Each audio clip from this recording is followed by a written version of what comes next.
Well, we told you, but the Asian century is here to stay until the next thing happens, and then we'll question it for a bit, and then it'll come back again. Welcome back to the Grade Cricketer. Good morning to everyone out there around the world. This is brought to you by ACO, India's leading digital insurance company. My name is Ian Higgins. Sam Perry sits across from me, and him, Pez. Oh, we saw a masterful display of Asian century dominance once again.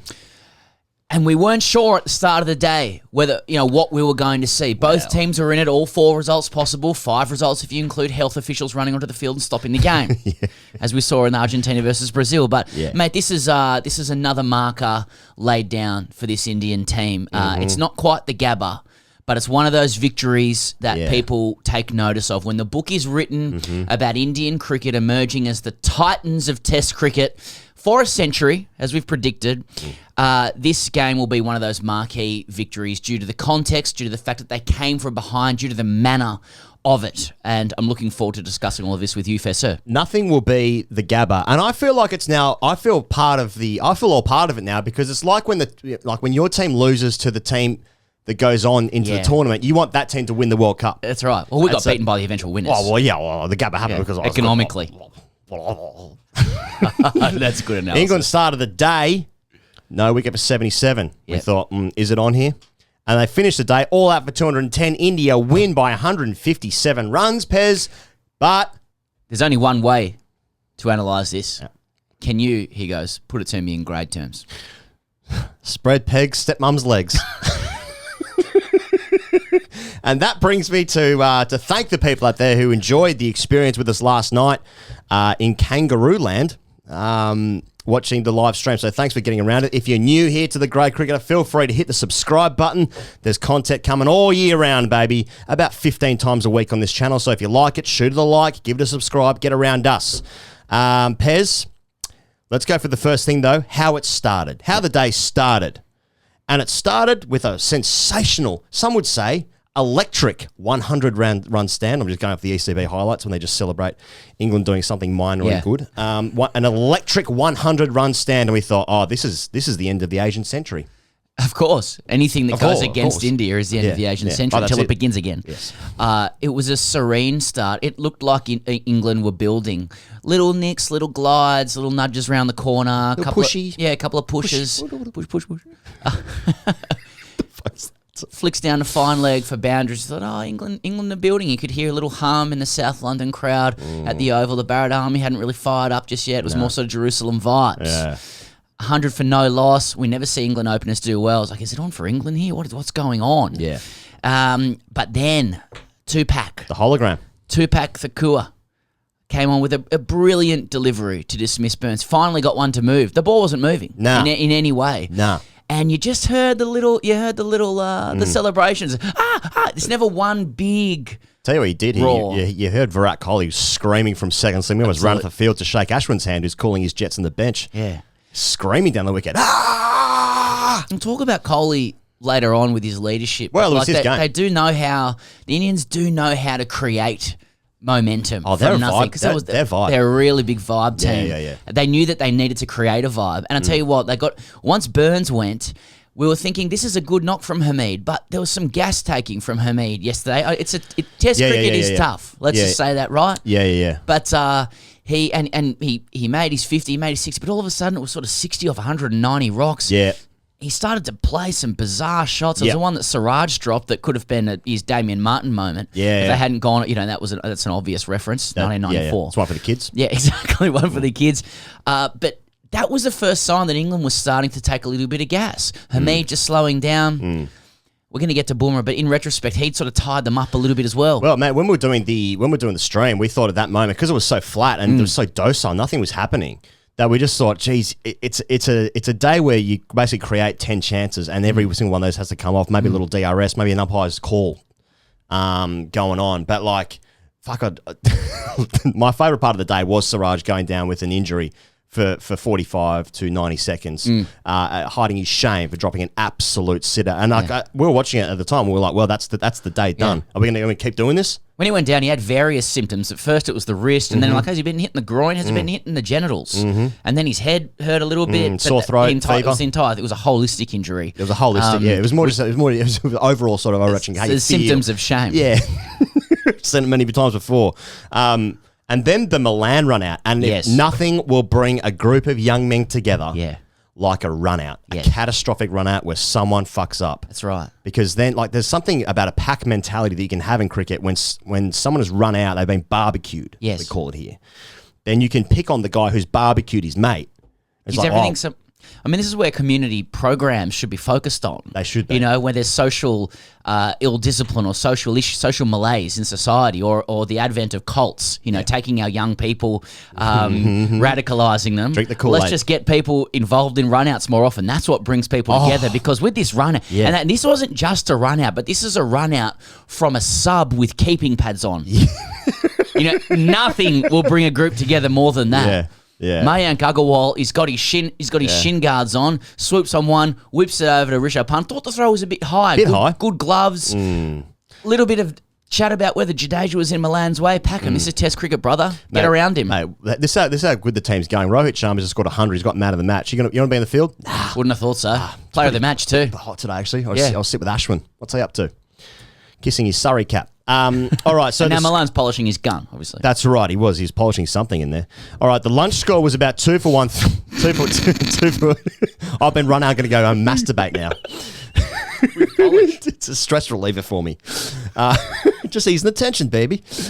That's 2 Happy Gilmore references in 2 days. Yeah. The lunch score was 2 for 130 odd. That's the kind of strict analysis you get here. 2 for 130 odd. And we thought at lunch it was 230 to win for England, and we still thought it was possible. 64-ish overs left in the day, 3.7 runs on over. You thought, yeah, I could see it. I could see it. And then it happened. Yeah. Bumrah Mayhem. And then we started asking who had the ball at lunchtime. Who had it at lunchtime? It started swinging. A few eyeball emojis there. What's going on? Bumrah Mayhem, he goes. So, I don't know. Bumrah 2 for 27. I don't see what the fuss is about. Yeah. I've 2 for 27 or 20 on. Okay. Yeah, okay. Good. Another twofer. Yeah. So, listen, this is one of the all-time spells in Test cricket for a bloke playing away from home. That's its own category. Blokes playing away from home. On a Monday. Yeah. When the team has been bowled out for 190 in the first Day innings. 5, rough wicket, who had the ball at lunch. Yeah. And the captain's name starts with a V. But with Bumrah, first it was the strangle. In his first spell, 3 runs off 4 overs. None of us really noticed at the time. It's just, hey, it's just a good guy doing his thing. Yeah. Nothing's going on. He's a good guy. He's a nice guy. He's trying his best in life. Hey, you're doing your best. You're doing your best, mate. That's all you can do, in tough conditions. But then Pope misses a straight one. And all of a sudden, the trumpets are going. It's splayed pegs, stepmom's legs. Yep. And Kohli's running in. And the Tamasha stuff is starting to happen. And Bumrah started that. Mate, then all of a sudden... From nowhere. Then all of a sudden, it's the one where, the ball's released, and then you start looking in the bottom right-hand corner to check the speed gun, and he's bowling 90 mile an hour. Mate, it was big bang stuff. It was something from nothing. Something had to come from nothing. It's expanding, but what into? Who started that? Yeah. Nothing comes from nothing. Chicken and egg shit. It's the explanation for creationism, for God. Right. Now maybe Bumrah is God. That was a pretty good spell. Yeah, that was a good spell. Who are we talking about? I'm not sure. The omnipresent Christian God? Just one guy. Just one 2,000 years. I don't know about beforehand. What was he doing? And then once the Big Bang had started... Here's with Ashwin. There used to be 1,000 gods. So, and then, mate, do you want to say anything about the Pope dismissal? Just too quick for him. Didn't look like it did that much. It literally went through him. It was the one where just he'd been promoted to the higher grade, and it was just, no, this grade is too high for you. He scored 81 in the first innings. Sure, averages 100 on that ground in first class cricket. All well and good. Yeah, that was just too quick for him. He just went through him. Yeah, it did. Yeah, and then the ball of the day is the next the best Yorker. So, mate, what can you say about that Yorker? That Yorker, helped by Johnny Bairstow, who gets bowled there, but Joe Root barely kept out a Yorker that was similar. And he's the most informed man in the history of 4 weeks. Yes. This Yorker was like its own YouTube thumbnail where it's insane free kick, with the curve on it. He's bowling it from extra cover. I've never seen a right arm bowler get angle like that. I mean, he Yeah. almost gets the same angle as like Stark left arm around the wicket in terms of where it's coming from. Yeah. He gives new meaning to the word in swinger. I mean, it is literally in. Yeah, it's an in It's swinger. not coming. It's not. The ball's not coming straight at you. Yeah. Because I was thinking about like Intini's a relatable one because he came so wide of the crease and he had a similar action that it was very upright. But I almost feel like Bumrah, his arm almost comes like from the left hand side of his body. It's like left arm around the wicket.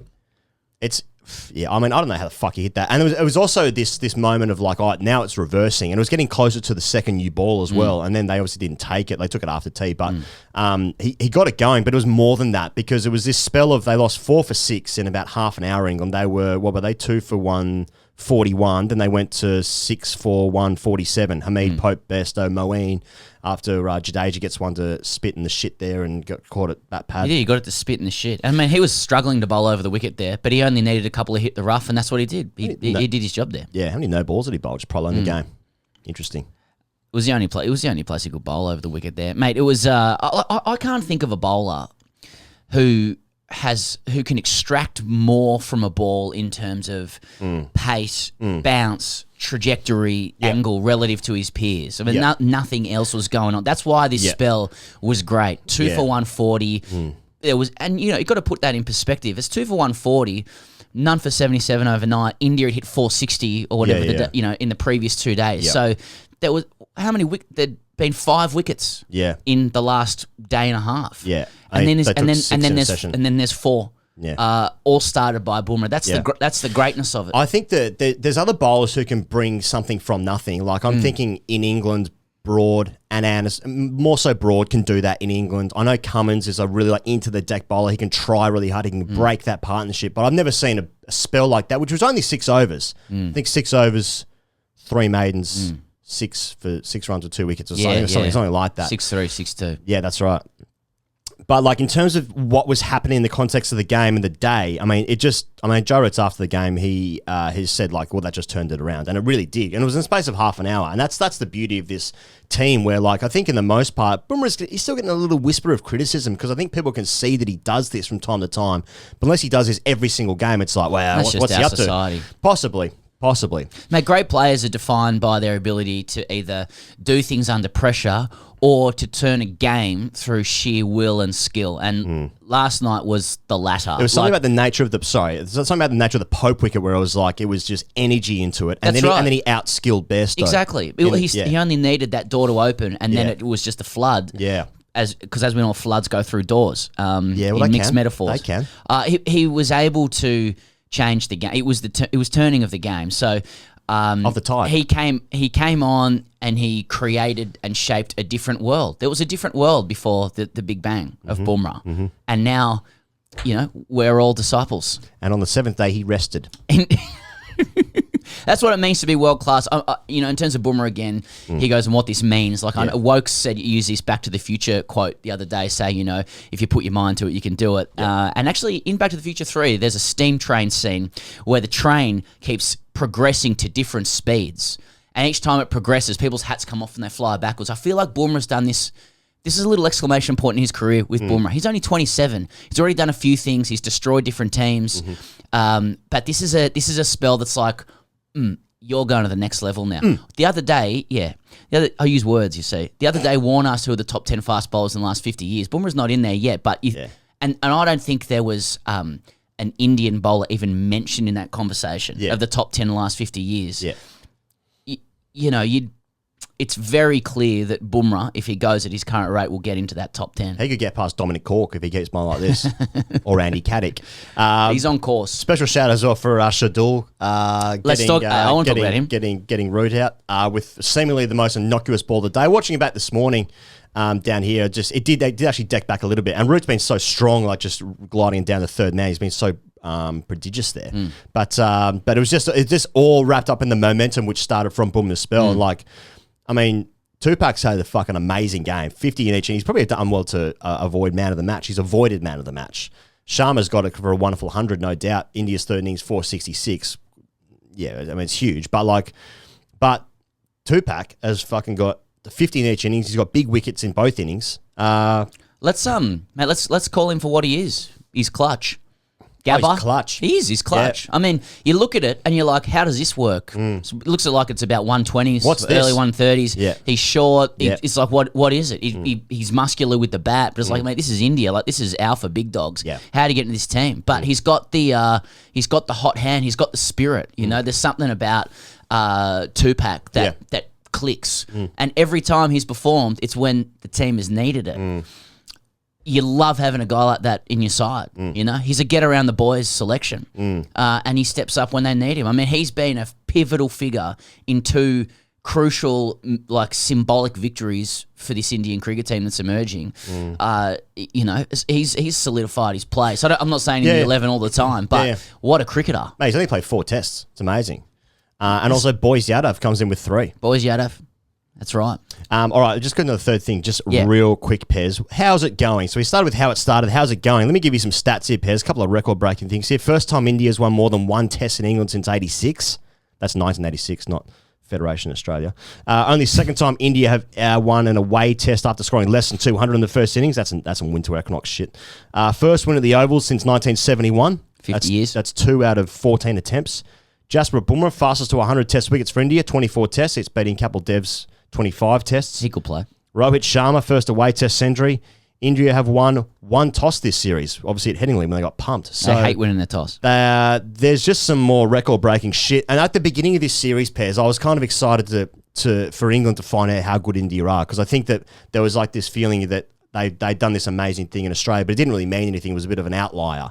No. This is Asian century shit. This team is the real deal. Mate, they're an incredible team. Totally. And it was sort of, I suppose it was relieving to see, having, as you said, like having experienced the Gabba. It's like, I want England to see that England are good, that India are good, so that we feel better about ourselves as well. But one good day with the bat aside, it hadn't felt like India had an excellent day's cricket in this series for a little while. England was starting to creep into the series. Root obviously on song, other guys starting to support him.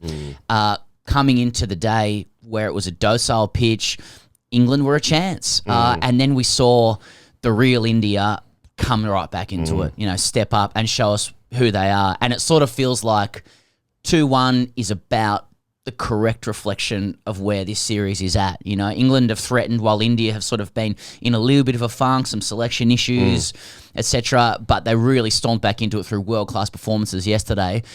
At that point, you have to praise Virat Kohli's captaincy.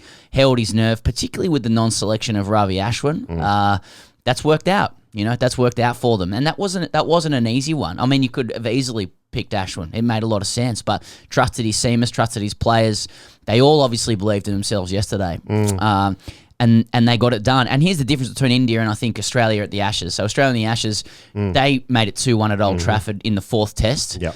And it was game over. As it mentally, Job done. Australia would still be on the piss. Yeah, basically, I got a feeling India wouldn't have been on the piss for as long for various cultural and spiritual reasons and moral reasons. Yeah.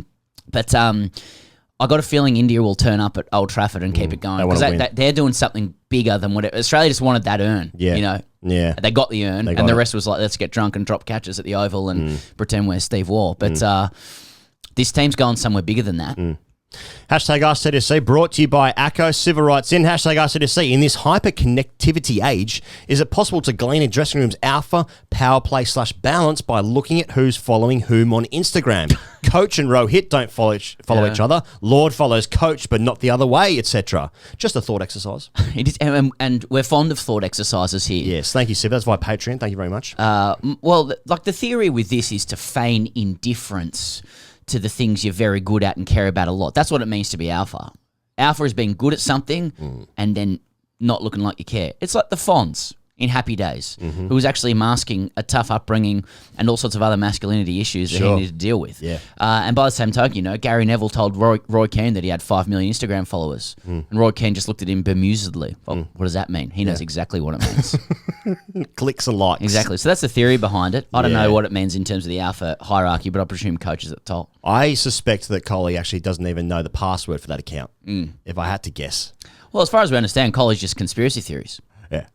Yeah. Which is good, because when he opens his mind up to alternate possibilities, whether it be the shape of the Earth or what happened with the moon landing, whether that was in a studio. Is Elvis alive? We know Tupac's alive. I think India should be happy with that because it means he's always prepared to explore alternate possibilities on field as well. He doesn't look at what is; he sees what could be. He's seen things that you don't see. And that's why Yadav was switched to the other end in the first on day one, day two. Yeah, he doesn't look what is; he looks at what isn't. That's something to think about because I don't even know what the fuck that means. All right. All right, thank you so much for joining us both today and last night and for the entire week. If you are new here again, click subscribe, get around us. But we'll be back later on today as well for the podcast, which will be out on Spotify, iTunes, et al. All right, cheers. See you later.